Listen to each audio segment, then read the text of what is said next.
of the total blood flow to the liver. So in proportion, it is 3 times as much as the hepatic artery, but not much oxygen. However, a lot of other factors, some known, many that we do not know, travel along the portal vein into the liver. And if for some reason the portal vein flow is interrupted, the liver suffers. So liver cannot do without portal vein flow. It needs the portal vein flow. So there are some things, as we label them as hepatotropic factors, that are essential to keep the liver in good health. So a portal vein is the nutrient vessel of the liver. Now this is a slide that all of you all are familiar. Liver has multitude of functions. Suffice to say that it is essential for life. If you do not have a liver that is functioning, you cannot survive. So it is an organ that is essential for life. Now, when we talk about the anatomy of the liver, there is a classical way of doing it.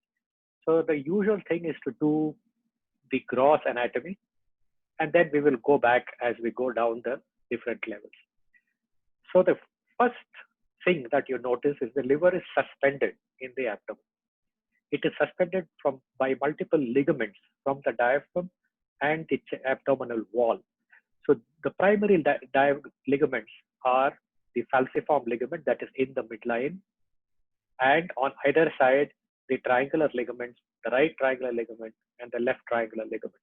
So these are basically condensations of peritoneum that wrap around the ligamentum teres, go around the liver and come back towards the right side and the left side. And these are suspensory ligaments. They keep the liver in place. So anytime you're going to operate the liver and you have to mobilize the liver, some division of these ligamentous structures are essential. Also, this structure, the ligamentum teres and the falciform ligament, sort of seems to divide the liver into 2 parts. This runs right in the middle. So you have a larger right part and a smaller left part. Now the liver is organized in a particular structure. You are well aware, these hexagonal lobules. So in these hexagonal lobules, you have the hepatocytes. Each lobule has a central vein. And at the corners of this hexagon are the portal triads that have branches of the hepatic artery, branches of the portal vein, and tributaries of the biliary structures, the bile duct. So blood comes via the hepatic artery and the portal vein, goes across the sinusoids into the central vein, is carried from the central vein and eventually ends up in the IVC and goes to the heart. And during this time, the hepatocytes do their magic. They secrete bile and the bile flows backwards into the portal tract and then retrograde manner to the bile ducts and out into the intestine. So this is the microcirculation on the basic organization of the liver. Now, there has been a lot of confusion about terminology. So ultimately, it was felt that there has to be a system that all of us can understand, and that when I say left lobe, everybody understands what I'm talking about. When somebody says right extended, everybody knows what they're talking about. Towards that, there was a conference, and there was a classification system that came out, and this is the reference where it is there. And what today the standard way of describing various liver parts and liver anatomy and liver sections are based on this kind of an architecture and structure. So let's look at this, and this is the Brisbane 2000 system. So the liver is thought to be divided in 3 orders. So it's like a branch of a tree. You have a trunk, and then you have a first level branching, and then you have a second level branching, a third level branching. So the liver is first divided into 3 orders. So the first order, the second order, and third order. Now let's look at this. So this is the liver. As you can see, this is the falciform ligament that I have drawn. So the first order is drawn by this structure, which is the middle hepatic vein. So on the surface marking, it is from the IVC to the gallbladder fossa. So if you draw a line from the IVC to the gallbladder fossa, it divides the liver into 2 hemilivers, a right hemiliver and a left hemiliver. And this landmark is an extremely important anatomical landmark in the liver and is the true division between the left and the right of the liver.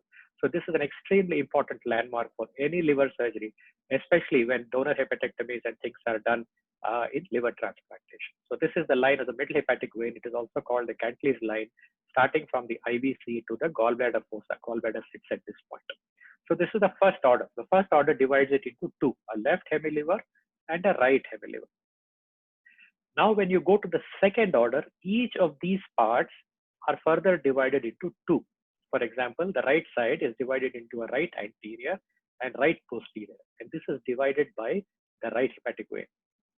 Similarly, on the left side, the left hepatic vein comes and divides this left hemiliver into two parts. So a left medial part and a left lateral part. So now the second order, we are left with 1, 2, 3, and 4. And these are called sections. So 4 sections, left lateral, left medial, right anterior, right posterior. As you can see, all these divisions are based on the course of the venous structure, because these are fairly constant and they help you identify and find a roadmap when liver surgery is being done. So this is the second order. Now, beyond this, when you go, each of these sections are further divided into two. So for example, on the right side, the right anterior is divided into two, the left anterior is divided into two, and this line is basically a radiological line, and this is where the right portal vein goes on the CT scan or on the radiology. So now you can see that there are multiple segments, and these were initially described long ago by Quino, who essentially did vascular casts, and based on that he described the segments of the liver, a total of 9 segments. So segment 1 is the caudate lobe, which is actually on the back. Segment 2, which is the left lateral. Segment 3, segment 4, 5, 6, 7, 8. This runs in a clockwise direction. So 1 is posterior, behind, and then 2, 3, 4, 5, 6, 7, 8 in a clockwise direction. This is the third order, and these are called segments. Why are they important? They are important because each segment has its own blood supply, has its own hepatic artery, has its own portal vein, has its own biliary duct, and its own hepatic vein. So in that fashion, this is a functional unit of the liver. So you can take a segment with its particular blood vessels and you can plump it into a patient and it will expect that it works. So this is the functional segment or the segments of the liver. And these are extremely important because when you read CT scans of the liver, this is what you have to try and make out. So when you're assessing whether a liver tumor can be operated or not, if you're assessing for lesions within the tumor, you will have to try and identify which area these lesions are. And for that, understanding this anatomy, the venous anatomy and the portal vein anatomy, to try and decide which segments your lesions are, is extremely important. It's always useful to sit with the radiologist and help him and learn from him when he reads these CT scans. So this is how the liver is classified or it's divided, and this is the standard terminology that we use today. So this is the original diagram, and this is how it's called, the Quino segment. So as you can see, segment 1 is the caudate lobe that is behind, 2, 3, 4, 5, 6, 7, 8. So this is in a clockwise direction. So each segment has its own portal vein, its own artery, own bile duct, and its own vein. So this is the functional unit or segment. Now, how do you look at it? You look at it on the CT scan. So for example, if you look at this CT, this is a section of the liver. This is the aorta. This is the inferior vena cava. And you can see the left hepatic vein, the middle hepatic vein, and the right hepatic vein. So this is the left lobe.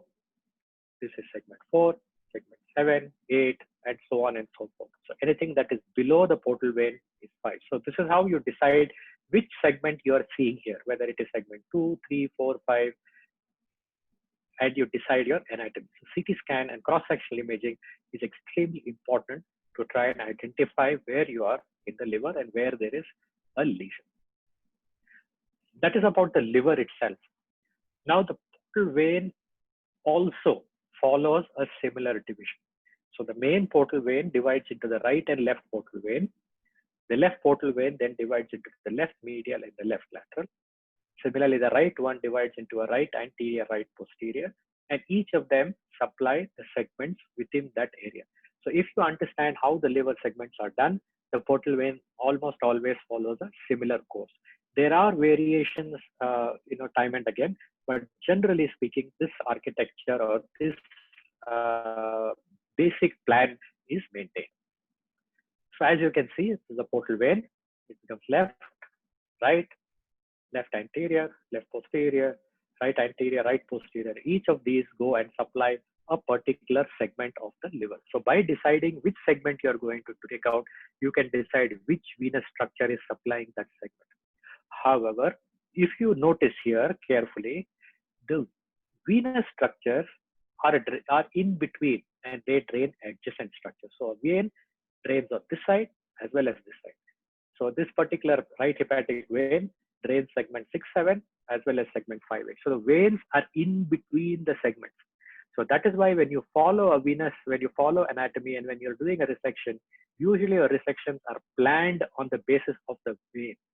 So you follow a particular vein and stay on the right or left of it and then take out the particular segment. So if you are doing an operation where you want to take out segment at 8, you stay on the right side of this vein, come down and divide all the branches that are to the right of the right hepatic vein, and you will then take out this right posterior segment, so on and so forth. So this is important to understand, and that is why the venous anatomy or the hepatic vein anatomy becomes important. Now, when you come to the porta itself, all these blood vessels, whereas the portal vein and the hepatic artery, when they enter the liver, they are wrapped by a condensation of fascia. Now, this is called the Glissen's capsule or the Glissen's fascia. Now, this fascia is an extremely strong fascia, and it can take lot of stress. So, this fascia follows these blood vessels as they go into the liver.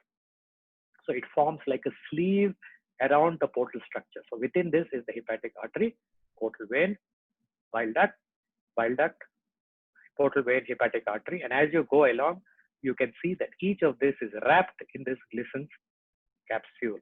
And this is again an important surgical landmark, because when you are planning dissection and when you're planning surgery to try and do liver resections, sometimes it is far easier and safer to stay outside the Glissen's capsule and take the whole pedicle as a mass, rather than trying to divide each branch, each little twig separate. So you can, instead of going within the Glissen's capsule, you can go outside the Glissen's capsule and take out the whole pedicle. So when you go outside the Glissen's capsule and circumnavigate this, you essentially get the artery, the vein, and the bile duct all together. And this makes controlling the pedicle much simpler than trying to identify each thing individually, where you are more likely to cause injury and have bleeding and various complications. So the Glissonian approach is one of the techniques of operating in this area, and it is something that helps you control these pedicles when you are performing liver resections. For example, when you're going to take out the right lobe, you can see this is a middle hepatic vein. So you take out everything on that side. So instead of trying to find each blood vessel, you can go around this whole thing and bulk tie them together, so that your surgery is a little easier and there is less blood loss. Now coming to each of these vascular structures. Now the hepatic artery, you all are aware, it's a branch from the celiac plexus, from the celiac trunk. The celiac trunk gives 3 branches: the common hepatic, the splenic, and the left gastric. And if you see the CT scan pictures today, whatever diagrams you see in anatomy, in Gray's Anatomy or wherever, you can replicate the same thing with beautiful radiology with the current generation CT scans and MRIs. So this has really made a remarkable difference in management of liver lesions and liver diseases. The hepatic artery, the common hepatic artery, gives off the gastroduodenal branch, gives off the right gastric branch, and then becomes the proper hepatic artery, which divides into the right side and the left side. So this is the classical anatomy of the hepatic arterial supply. But it is very important to know that the classical anatomy is only seen in about 50% of patients. In the remaining 50% of patients, there are always some variations. So in half you see classical anatomy, in half you don't see classical anatomy. What are the common variations that you can see? One of them is called replaced vessel. So when you say replaced vessel, what is happening is, for example, if you have the right hepatic artery should have come from the celiac plexus. It should have come from here. But what are you seeing here? The right hepatic artery is coming from the superior mesenteric artery. So the right hepatic artery has been replaced by a branch that is coming from elsewhere. Similarly, on the left side, the artery can arise from the left gastric artery. So you can have a situation where it is a replaced left or a replaced right. So this is one set of common variation. Similarly, you have what is called an accessory. Accessory means the main supply is also there. In addition, there is another little blood vessel. So for example, the proper hepatic artery dividing right and left, this is the right side, but there is an additional artery that comes from the superior mesenteric artery and supplies the right side. So each of this lobe has dual. So you might have an accessory right or an accessory left. And these are important variations, especially when you are planning surgery, because you have to find out which blood vessels are going where and control the appropriate blood vessels when you're doing operation. You must remember that variations are as common as normal. So they are 50-50%. Next, coming to the portal vein. So the portal vein is important for two things. One, it is important as a blood supply to the liver and when you're doing surgery around the liver. The other thing that is important with portal vein is portal hypertension, which we will talk a little bit about as we go along. Now we are aware that the portal vein is formed by the junction or confluence of the superior mesenteric vein and the splenic vein. The inferior mesenteric vein comes and joins the splenic vein just before the confluence. So the portal vein is actually formed behind the pancreas. And from there, it runs above and to the right and goes and joins the liver. It forms the left side and the right side and then enters the liver. So this is the normal anatomy of the portal vein. This is something that we have to remember. So usually this fusion happens at the level of the second lumbar vertebra. So when you do CT scans and when you do angiograms, the CT scanner, they will be able to take pictures in the arterial phase, in the venous phase, and in the portal phase so that you have good anatomical delineation of each of these structures so you can plan whatever intervention that you are planning. The superior mesenteric artery drains enteric blood from the midgut, that means from the mid-duodenum till about the right junction of till about the splenic flexion. So all that blood, which is full of nutrients, is what it brings towards the liver, and the liver then filters out and stores all these nutrients. So it's an important blood vessel. It's a very important blood vessel. Again, as you can see, the anatomy which you can get on CT scans or an MRI scans are just brilliant. They are looking like it's like looking at a diagram. So this is the schematic. This is the right main portal vein, right side. You can remember that there is a right anterior, which then supplies segment 5 and 8. There is a right posterior that supplies 6 and 7. You can see the same schema. It all runs in clockwise, 5, 6, 7, 8. So the same structure here. Superior mesenteric vein, splenic vein, portal vein, left side, right side. If you follow it inside further, you can see branches of the right hepatic vein, right anterior, right posterior. Similarly, left side. So following these vessels in these kind of imaging helps us immensely when you are planning resections of the liver to help and make the resection in a controlled manner so you don't end up having too much bleeding or leave segments of liver that are not properly vascularized and thereby run into serious complications. So this is about the portal vein, normal anatomy. However, just like the hepatic artery, again, there are variations in the portal vein. Almost about 30-40% of patients will have some kind of variation. And looking at the anatomy and studying the anatomy with your radiology colleagues by some axial imaging, either a CT scan or an MRI, is very, very important. There are certain standard variations. For example, you might have a trifurcation. So the main portal vein divides into 3 branches: left, right anterior, right posterior. So you don't have a common right vein at all. Or this branch actually comes from the left side. So these are all variations that are seen, and these are all very well picked up and should be carefully looked for when you're evaluating CT scans of these patients when you're planning for surgery. Now, this is a very rare anomaly where you have only one portal vein. And there's no right and left. So this goes to the right and then crosses and goes to the left inside the liver. So this is how it looks. It's such beautiful pictures you get on the CT scan. So this is a rare anomaly, but it is important because such patients cannot become donors, cannot become live liver donors. So I told you earlier that the portal vein supplies about 70 to 75% of total blood volume to the liver and about 50 to 55% of oxygen. And it is the nutrient vessel to the liver. Another important thing is that there are no valves in the portal system. So if any point the pressure goes up, the pressure goes up in the entire system. Similarly, if you bring the pressure down at some point, pressure comes down in the system entirely. So that is why it is important, and this is critical in the formation as well as management of portal hypertension. Now, as you're aware, portal hypertension exists when you have a situation where the portal venous pressure increases above 12 millimeters of mercury or 12 centimeters of water.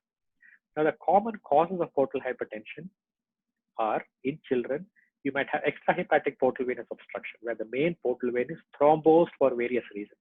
So this is classically a prehepatic portal hypertension. The commoner one in adults is cirrhosis of liver. So when the liver gets cirrhotic, it squeezes the portal vein inside and the resistance increases. So this is an intrahepatic cause of portal venous hypertension. Then you have what is called Budd-Chiari syndrome, where the hepatic veins get thrombosed. Because the hepatic vein gets thrombosed, portal flow is not able to flow through the liver, and this results in post-hepatic portal hypertension. This is important. As you're aware, when you have portal hypertension, you have various symptoms. These symptoms could be ascites. These symptoms could be prominent veins on the abdomen. These could be massive splenomegaly, hematemesis, melena, and several such symptoms which are associated. Now, whenever there is portal hypertension and the portal venous system is blocked and the blood cannot enter the liver, blood that is coming from the portal vein has to find other ways to enter back towards the heart. So there are certain typical anatomical areas where the portal vein is in close proximity to systemic veins. And when you have portal hypertension, it is in these areas that capillaries open and blood from the portal vein is shunted across into the systemic circulation and finally enters the heart. And these are the areas that become symptomatic when you have portal hypertension. For example, from the portal vein, the blood goes through the coronary vein towards the esophageal veins. From the esophageal veins, it enters the azygous hemiazygous system and then enters the heart. So that capillary, which is in the esophagus, results in the formation of esophageal varices, which can present with life-threatening hematemesis, and a very common presentation of portal hypertension. Similarly, congestion of the stomach can result in portal gastropathy or can result in gastric varices. Similarly, you could have a situation where the umbilical vein becomes a big collateral area, and you can have inside on the abdominal wall around the umbilicus things like prominent capillaries, medusa head, etc. on the abdominal wall. That is also a sign of portal hypertension. At the aboral end, there is connection between the inferior and the middle rectal system, and this again forms rectal varices and rectal hemorrhoids. So these are various complications or sequelae of portal hypertension, and these are important because each of them causes various problems which need to be managed. But since there is no valve in the portal system, if you are able to bring down the pressure in any part of the portal system, the whole portal system will decompress. And that is the nice thing about portal hypertension. So as I said, there are various groups of collaterals, some collaterals in the cardia of the stomach, some at the anus, some in the falciform ligament, in the abdominal viscera, portal venous structures, etc. Now coming to the biliary system. Now, the biliary system is the system that carries bile from the liver into the intestine. Now, much like the liver anatomy, even the biliary anatomy is based on the Coynot segment. So you have bile ducts coming from segment 1, 2, 3, 4, 5, 6, 7, 8. And these bile ducts joined together form a right and a left duct, form a common duct. For some reason, the bile ducts usually mirror the portal vein. So if you have portal venous anomalies, you would expect that there are some biliary anomalies as well. Until the advent of MRCP, there was very little in terms of non-invasive visualization of the biliary tree. But with the advent of MRCP, you can get excellent pictures. As you can see, this diagram is represented beautifully in this MR. You have the bile duct, you have the common hepatic duct, the gallbladder comes and joins the common bile duct. It comes and joins the pancreatic duct. This is the pancreatic duct. It comes and joins the pancreatic duct at the sphincter of Oddi. So the imaging today has really made a remarkable difference to our management of these problems. The blood supply of the biliary tree is also important. So it basically is a segmental blood supply. It gets blood supply at various levels, and there is a small collateral vessel that runs at 3 o'clock or 9 o'clock that carries the blood vessel, carries blood, and it is closely attached to the biliary wall. So the dictum is when you're dissecting the bile duct, you should not skeletonize it, because if you skeletonize it, there is no intramural supply. So that part of the bile duct that you skeletonize can undergo ischemia and stricture formation. So it is important to understand and know this and not skeletonize the bile duct as much as you can. Always keep periductal tissue along with the bile duct, thereby preserving these collateral vessels that help ensure that the bile duct is well vascularized. Again, as you can see, beautiful pictures on MRCP. Again, much like the arterial anatomy, you have variations in the biliary anatomy. The variations are similar often and they mimic the portal venous anatomy. But when you're planning surgery for something in the biliary tree, you must perform good investigation and have a full roadmap. So today, when you go into a theater with a patient with a liver lesion or you're going for liver surgery, you must have all the lesions and the entire thing mapped well before you go in. There should not be, as far as possible, anatomical surprises. Now, there are various anomalies of the biliary system that are common. So you can have, in children, you have a problem called a long common channel, wherein the pancreatic duct and the bile duct meet outside the sphincter of Oddi. So what happens is you have free reflux of pancreatic juice into the bile duct, and that can result in what is called choledochal cyst. Similarly, you can have bile that enters the pancreatic duct, and you can result in biliary pancreatitis. So both of these are not nice syndromes to have. So long common channel is congenital anomaly that is picked up very well again with advent of MRCP. Choledochal cyst is a congenital malformation where the bile duct becomes very, very dilated. And this also, it's a pre-malignant condition. In children, it can present, with cholangitis, but in adults, it can present with cholangiocarcinoma. So this is a lesion that has to be picked up and treated very early in infancy. Neoplastic lesions in the lower end, whether it is the pancreatic head, whether it is the duodenal tumor, all these are common conditions wherein biliary system surgery becomes necessary. Now, few of the anatomical landmarks that are important in the biliary system, as you can see, the commonest operation that is performed in the biliary system is a cholecystectomy. And when you perform the cholecystectomy, it is very important to understand this particular anatomical area called a Callous triangle or the cystohepatic triangle.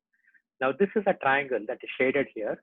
It is bounded by the common hepatic duct, by the cystic duct, and by the lower inferior edge of the liver. Now, why is this important? It is important because within this triangle lies the right hepatic artery. So when you are performing surgery and cholecystectomy, you have to be able to identify these structures very, very carefully so that you do not damage either the common hepatic duct or the right hepatic artery and perform a safe cholecystectomy. So identification of the Callous triangle of safety or the cystohepatic triangle is an essential step when you do cholecystectomy. The other important anatomical landmark in this area is what is called a line of safety. Now, this area that you see here, it is again here on the back, is the area of the posterior pedicle. So the right posterior hepatic artery and the portal vein go into this area. It's called the Revier sulcus.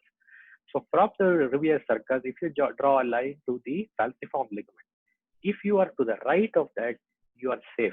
So again, when you do cholecystectomy, it is very important to have all your dissection to the right of this line. Do not come to the middle below this line because all the vital structures, the common bile duct, the main hepatic artery are all in this area. So as far as you stay lateral to this line of safety and dissect this area, identify the Callous triangle, you will be safe when you do a cholecystectomy. Cholecystectomy is a standard operation in adult surgical practice, adult general surgical and GI surgical practice. And in spite of being such a common thing, is also a cause of multiple complications. And a lot of these complications arise because of inadequate understanding of the anatomy in that area or inadequate identification because of complications. So it is important to understand how this area looks and then manage things accordingly. Hepatic veins are basically the venous drainage of the liver. As I already told you, there are three. There is a middle hepatic vein that runs in the Cantil's line. There's a left hepatic vein, there's a right hepatic vein. They all come and join the inferior vena cava just below the diaphragm. Occasionally, you have accessory veins that come from segment 8 or segment 5 that go and drain into the IVC directly. And these are important when you're performing resections or live donor surgery. So to conclude, we must standardize our terminology. So when we are talking about anatomy of the liver, we should have a particular system of reporting. So when I understand what you're saying and you understand what I'm saying, the radiologist also reports it in a similar fashion. So there is no confusion in terminology. So it is very important that we all adhere to a system that is universally accepted. The second important thing is that though the anatomy is described as a standard, Variations in the anatomy are the norm. As I told you, in up to 50% of patients, the hepatic artery anatomy is different than normal. So what is normal? The variation is normal. So always be very careful, image these patients very well, define the anatomy, sit with your radiologist and define every structure that you are interested in before you go into operating on these patients for any reason, whether it is for liver resection, whether it is for biliary surgery, whether it is portal hypertension. Always make sure that you image these patients excellently with CT scan, with MRs, etc. Sit with your radiologist and carefully trace the anatomy. And when you do that, you are likely to be safe. With advent of modern treatment protocols or with advent of modern technology, for example, things like Firefly on the robot, you can actually inject dye and then see these blood vessels when you're operating, in laparoscopic surgery or robotic surgery. But understanding the anatomy is very, very important. I cannot overemphasize the need of it, and that will help you anticipate and prevent problems and thereby ensure safe outcomes in these patients. Thank you. I'll stop here and I'm happy to take any questions.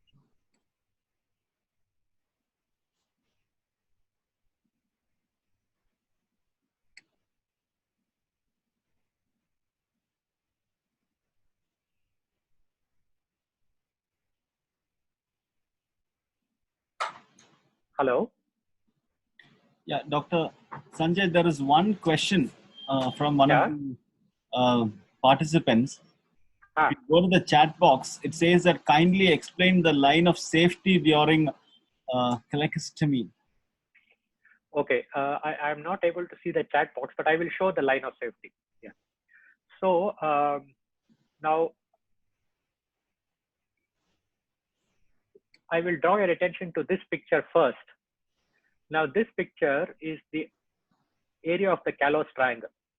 So this is the common hepatic duct that is coming, common bile duct that is coming. The cystic duct is joining here, and then you have the common hepatic duct. All right. As you can see, when you're pulling on this gallbladder, the common hepatic duct is kinking. It's becoming angled. Now, the callous triangle, as I told you, is defined by the common hepatic duct, the cystic duct, and the inferior surface of the liver. And the right hepatic artery is within this. There's a big lymph node, the lymph node of Lund is in this area. So this is an anatomically important area because there are many vital structures in this area. The cystic artery usually comes off the right hepatic artery in this area. When you're doing cholecystectomy, it is very common, or it is more common than it should be, that when the clips are applied here to try and divide the cystic duct, the clips are actually applied across the bile ducts. So having bile duct injuries in cholecystectomy, especially when it is being done laparoscopically, is an uncomfortably common complication. So this is something that we should be aware of. So sometimes what happens is this is a cartoon. So everything is very clear and everything is very clean. There is no bleeding. All the structures are very well seen. Helpfully, the bile duct looks green. It is not like this when you're operating in real life. So when you're operating in real life, it is all looks like this. So you cannot make out which is the duct and which is everything else. So one of the ways that is described is that to draw a line. So this line starts from this posterior sulcus. If you look at this, behind here, this particular sulcus, this is always there. It is always there. And this sulcus is where the right posterior hepatic pedicle, that means the right portal vein, right hepatic artery enters the liver. Okay, so this is the Rouvier sulcus. It's called the Rouvier sulcus. So this is a landmark that is easily made out and it is always visible in patients. So especially even if you have an inflammation in the portal area, this area is usually quite clear. Okay, so when you're doing a dissection, what you need to do is to draw an imaginary line from the Rouvier sulcus towards the falciform ligament. So the falciform ligament is here in this area where the ligamentum teres goes and attaches into the fissure. So when you draw an imaginary line from the Rouvier fissure to the falciform ligament, so this is the line of safety. So generally speaking, all your dissection should be lateral to this line. So it should be in this area close to the gallbladder. You should not venture into this area because this is the area where the common bile duct, common hepatic duct, main hepatic artery, portal vein, all these structures are at this area. So this is an anatomical landmark when you're operating and you're having difficulty. So it is not a line that you can see. It is an imaginary line that you have to draw from the Rouvier sulcus up towards the falciform ligament. And these areas are usually very clearly seen, even if you have extensive inflammation in the bile duct area or the the gallbladder area. I hope that is helpful. Yes, sir. They have thanked you as well in the chat. That is crystal clear for the participant. So thank you. Thank you, sir. Any other questions, please? All the participants, any other questions? So we are good, sir. Yeah. So thank you very much, sir. Thank you very much for the wonderful session, and hope all our residents have understood. So we'll have the next class on next Tuesday between 4 to 5, and we'll take it forward, sir. Thank you. Thank you very much. Thank you.